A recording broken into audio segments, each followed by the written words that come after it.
പാലക്കാട് കല്ലേക്കാട് അമിത വേഗതയിലെത്തിയ car ഇടിച്ച് bike യാത്രികൻ മരണപ്പെട്ടതിൽ നിർണായക വിവരങ്ങൾ. കാർ യാത്രികൻ മദ്യപിച്ചിരുന്നതായി കണ്ടെത്തൽ. പറളി സ്വദേശിയായ വിനോദാണ് മദ്യപിച്ച് വാഹനം ഓടിച്ച് അപകടമുണ്ടാക്കിയത്. ഇന്നലെ രാത്രി പാലക്കാട് കല്ലേക്കാട് വെച്ചായിരുന്നു അപകടം. അപകടത്തിൽ കൽപ്പാത്തി കുന്നുംപുറം സ്വദേശി ഫൈസൽ മരിച്ചിരുന്നു. മകനൊപ്പം സഞ്ചരിക്കുന്നതിനിടയിലാണ് ഫൈസൽ അപകടത്തിൽപ്പെട്ടത്.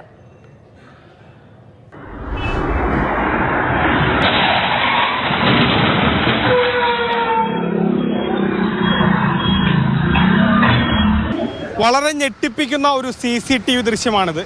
ഈ കെട്ടിടത്തിലാണ് ഈ ദൃശ്യങ്ങൾ പതിഞ്ഞത്. ഇന്നലെ രാത്രി ഏകദേശം ഒരു 7:30 ഈ സംഭവം.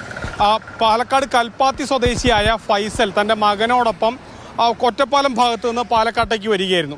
ഇതിനിടയിലാണ് എതിർ ദിശയിൽ നിന്ന് വന്ന കാർ, വളരെ റോങ് സൈഡാണ്, കാരണം ആ വശത്തു കൂടെയാണ് കാർ പോകേണ്ടത്. അതിനു പകരം ആ വശത്തു കൂടെ കാർ പോകുന്നില്ല, മുന്നിൽ വരുന്നൊരു ബസ്സിനെ മറികടക്കാൻ ശ്രമിക്കുന്നു. അങ്ങനെ മറികടക്കാൻ ശ്രമിക്കുന്നതിനിടയിലാണ് ഈ ഫൈസലിൻ്റെ വാഹനത്തിൽ ഇടിക്കുന്നതും ഇരുചക്രവാഹന യാത്രികനായ ഫൈസൽ ബസ്സിൻ്റെ അടിയിൽ വീഴുന്നതും കണ്ടത്. ഇങ്ങനെ ഇവിടെ നിന്ന് ഇടിച്ചു ഏകദേശം കുറച്ച് മീറ്ററുകൾ നീങ്ങി കാർ സമീപത്ത് നിൽക്കുകയാണ് ഉണ്ടായത്. അദ്ദേഹത്തിൻ്റെ അശ്രദ്ധയും അമിത വേഗവും മദ്യപിച്ചുള്ള വാഹനം ഓടിച്ചതുമാണ് ഈ അപകടത്തിന് കാരണമായതെന്നാണ് മനസ്സിലാക്കാൻ കഴിയുന്നത്.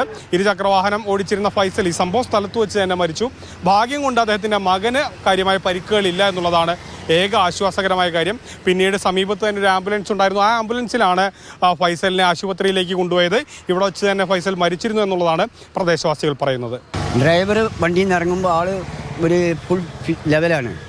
പിന്നെ അയാൾ എങ്ങോട്ട് ഓടിയിട്ട് അവിടെ തന്നെ നിന്ന് ഈ കാറിലത്തെ ഡ്രൈവർ ബസ് ലേശം നീക്കിയ ശേഷമാണ് ആളിനെ ഇങ്ങോട്ട് എടുത്തത്. വണ്ടിയിൽ വന്നവർ പാപ്പി മോനുമാണ്. അവൻ്റെ സൈഡ് കറക്റ്റായിട്ടാണ് വന്നിരിക്കുന്നത്. കാറുകാരൻ റോങ് കയറിയതാണ്. അതായത് മദ്യക്കുപ്പികളൊക്കെ വണ്ടിയിൽ ഉണ്ടായിരുന്നേ. ആ തിരക്കിൽ ആരൊക്കെ കൊണ്ടുപോയിട്ടുണ്ടെന്നാണ് ഇത്. നമ്മൾ പിന്നെ ഈ ആക്സിഡൻറ്റ് തിരക്കിലായതുകൊണ്ട് നമ്മൾ ഇതിന് പിന്നാലെ ഇരുന്ന്. മൽകുർസി മോഹനപ്പം, ഗോകുൽ VS, മാതൃഭൂമി ന്യൂസ്, പാലക്കാട്.